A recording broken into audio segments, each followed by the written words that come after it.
not feeling the best, but don't worry, I'll still do my best whispers, okay? Alright, so as always, the links will be down below for my sources, yada yada yada. If you have any questions, comments, concerns, please leave them down below. And if you have any ideas for other fact videos, comment those as well, because it can be a little tricky to decide. With that being said, we're just gonna jump into the facts.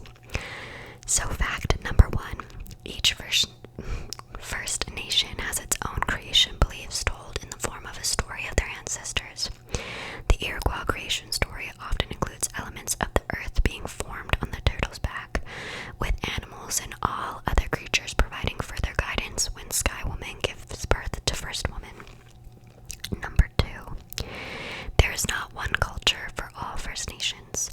Each nation has its own culture, customs, beliefs, traditions, and worldviews. Cultural practices, symbols, and belief systems are influenced by each nation's unique experience on the land with each other and are always connected with the spirit world. Number 3. Many First Nations believe everything is connected. The spirit world is connected to the mortal world, the sea is connected to the land, and the sky is connected to the land. Number 4. In First Nation spirituality, the circle is everywhere. The medicine wheel, meetings and gatherings are held in circles, dances go in circles, drums are round, as are sweat lodges and teepees. The circle is the symbol of the cycle of all forms of life. Number 5. There are about 1.4 million people of Indigenous ancestry in Canada, referring to 3 distinct cultural groups or original inhabitants: the First Nations, status, and non-status. Métis, a culture born of the mixing of elements of First Nations and European settlers, primarily French and Scottish. While having roots in the Great Lakes, it flourished most prominently in the Red River Valley, and the Inuit people from the far northern territories. So yeah, we have the First Nations, the Métis, and the Inuit as like the 3 large groups, and then there's obviously like smaller groups. Number 6. Indigenous people joined the Canadian World War efforts in greater numbers per capita than any other subpopulation of Canada, primarily to defend the land and not necessarily the nation nor Europe's reasons for conflict. Number 7. There are anywhere between 52 and 70 languages indigenous to what is now called Canada, depending on how you count them. And the next one is a bit of a trigger warning. Just a little trigger warning, okay? So, suicide rates are 7 times higher among First Nations youth. Suicide rates among First Nations youth are up to 7 times higher than it among non-Indigenous youth. This tragic reality was highlighted in April 2016 when 5 children tried to take their own lives on a Friday night at the Attawapiskat, I know I can't pronounce it well, the First Nation there. 28 of its community members also attempted suicide a month earlier. And this is not an isolated event, it occurs quite frequently actually. Number 9. Close to 20% of First Nations communities are under a drinking water advisory, a stat that has remained remarkably consistent for the past 25 years. Number 10. Most Aboriginal people pay Canadian taxes. Tax exemptions are accorded only to certain Aboriginal people who are status under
laws under the Indian Act of 1876, which continue today. This affects Indigenous peoples' access to healthcare, education, housing, clean drinking water, and many other things that non-Indigenous Canadians didn't take for granted. Number 16. Education was used as a tool of oppression for Indigenous peoples through residential schools, an extensive school system set up by the federal government. They were administered by churches from the early 1920s to the mid-1990s. The goals of residential schools was, according to the Indian Act, to kill the children, and was based on the premise that Aboriginal cultures were inferior to white Christian ones. Canadian Indigenous children were forcibly removed, often by the agency or the RCMP, from their families and communities, and shipped to the schools and kept for months and years. Many children experienced sexual abuse, corporal punishment for speaking their language, and were instilled with beliefs that being Indigenous was bad. Number 17. In 2006, the federal government began a process of reconciliation with Indigenous peoples for the harm suffered and treatments experienced by survivors of residential school through the creation of the Truth and Reconciliation Commission of Canada, which released its final report in 2015. Number 18. The First Nations have been in Canada for at least 12,000 years, but it definitely could be for a much longer period of time. Number 19. In Canada, the term Aboriginal refers to First Nations Inuit and Métis, which was determined in Section 35 of the Constitution Act of 1983. Number 20. The term First Nations, which Elder Sol Sanderson coined, actually only came into common use in the 1980s, although they were once referred to as.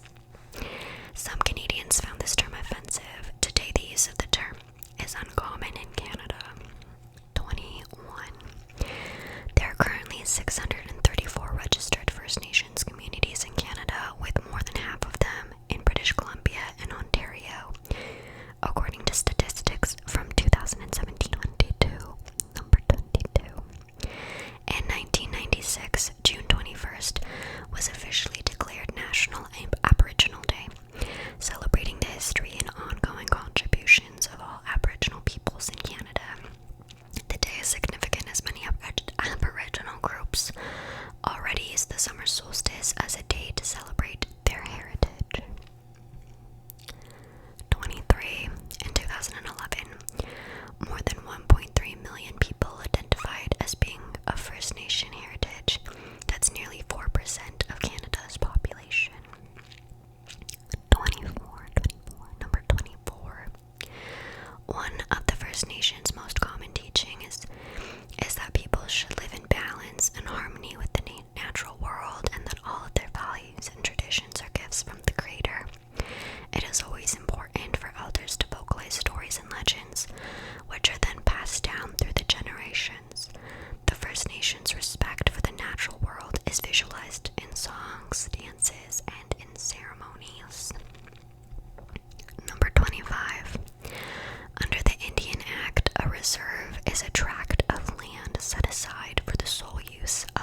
moccasins, leggings, and tunics. Caribou fur was particularly valuable in winter, as it's an excellent insulator. And the Hudson's Bay, or the Bay, depending what you want to call it, goes by both, is still a store that you can go to today. It's in most malls, I believe. Yeah. So, number 27. There are over 30 different languages spoken by Indigenous people, most of which are spoken only in Canada. Many are in decline. Those with the most speakers include Anishinaabe, I think, and Cree, together totaling up to 150,000 speakers. I don't know how to pronounce this, but Inuktitut, it's kind of like a nook, so I believe it's like it's spoken in the Inuit and in Northwest Territories. There's one from Quebec, Nunavik. I'll write them on the screen maybe. And then the Mi'kmaq language, around 8,500 speakers. Many Aboriginal people have lost their native languages, and often all but surviving elders speak English or French as their first language. 28. Nunavut, Inuktitut, and I can't pronounce them because there's like so many letters, and I feel guilty, but I'm gonna write them on the screen. Are official languages alongside English and French. And Inuktitut, Inuktitut, I think that's probably how it is. And is a common vernacular that they speak in government, actually. Okay. Number 29. In the Northwest Territories, the Official Languages Act declares that there are 11 different languages. Chippewan, Cree, English, French, North Slavey, South Slavey, and then, unfortunately, a bunch that I just can't pronounce, but I'll write them on the screen too.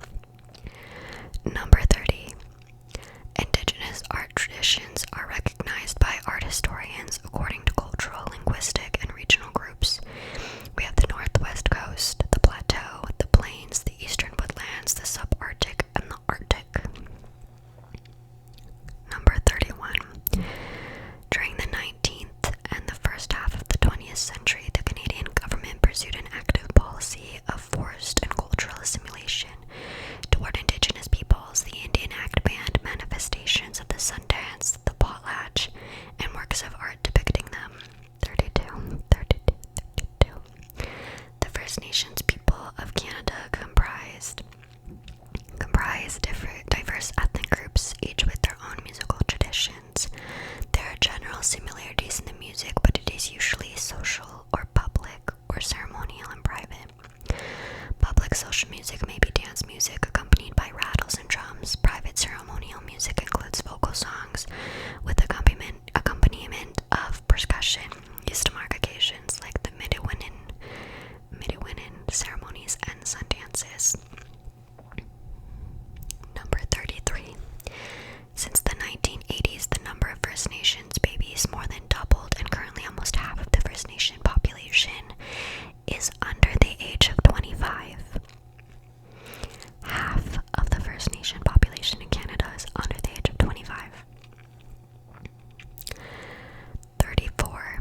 A few reserves exist within cities. There's a couple. There's one in Prince Albert, Quebec City, Stony Plain, and Edmonton. So, I guess basically I should explain this a bit differently.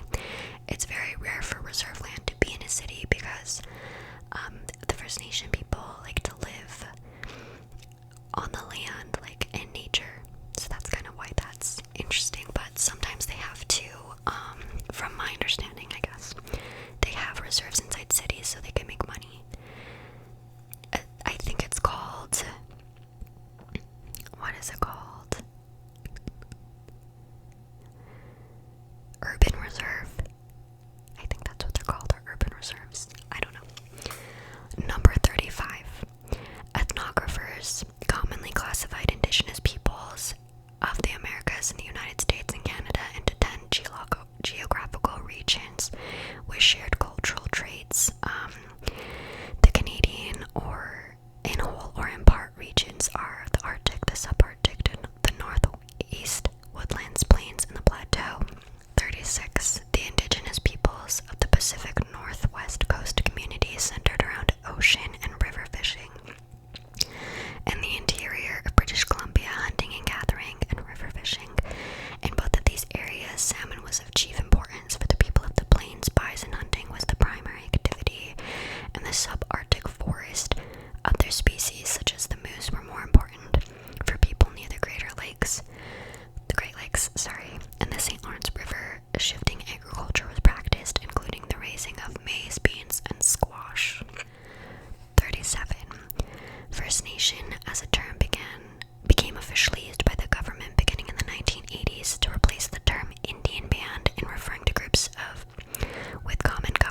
is a misnomer given to indigenous peoples of North America by European explorers who erroneously thought they had landed in the East Indies.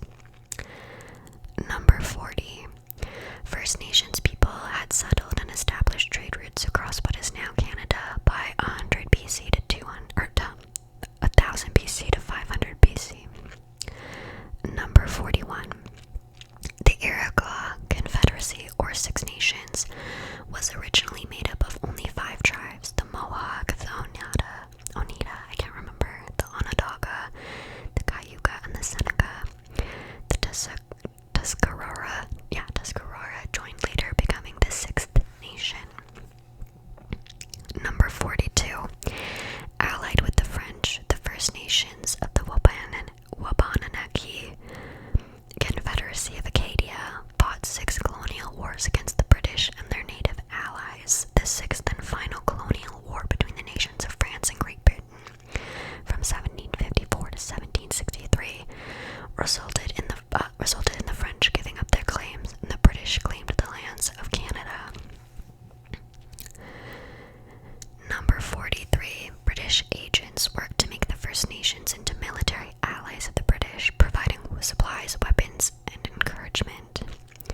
During the American Revolutionary War, most of the tribes supported the British. In 1779, the Americans launched a campaign to burn the villages of the Iroquois in the New York State. The refugees fled to Fort Niagara and other British posts and remained permanently in Canada. Okay, 44. Living conditions for Indigenous people in the prairie regions deteriorated quickly between 1875 and 1885. Settlers and hunters of European descent contributed to hunting the North American bison almost to extinction. The construction of the Canadian Pacific Railway brought large numbers of European settlers west who encroached on Indigenous territory. Okay, 45. Offended by the concepts of the treaties, Cree chiefs resisted them. Big Bear refused to sign Treaty 6 until starvation among his people forced his hand in 1882. 46. The Northwest Rebellion of 1885 was a brief and unsuccessful uprising by the Métis people of the district of Saskatchewan under Louis Riel against the Dominion of Canada, which they believed had failed to address their concerns for the survival of their people. Number 47. From the late 18th century, European Canadians encouraged First Nations to assimilate into the European-based culture referred to as Canadian culture. The assumption was that this was the correct culture because the Canadians of European descent saw themselves as dominant and technologically, politically, and culturally superior, which isn't true. Okay, 48. Amendments to the Indian Act in 1905 and 1911 made it easier for the government to expropriate reserve lands from First Nations. Due to this, the government sold nearly half of the Blackfoot Reserve in Alberta to settlers. Number 49. More than 6,000 First Nations, Inuit, and Métis served with British forces during the First World War and the Second World War. And last but not least, we have a bit of a long one for number 50. I cut down on a lot of the history because it's very long and complicated, and there's a lot of names and a lot of different kinds of things, but I picked ones that were kind of easier to explain, if that makes sense. Anyway, last but not least, in his 1969 white paper, then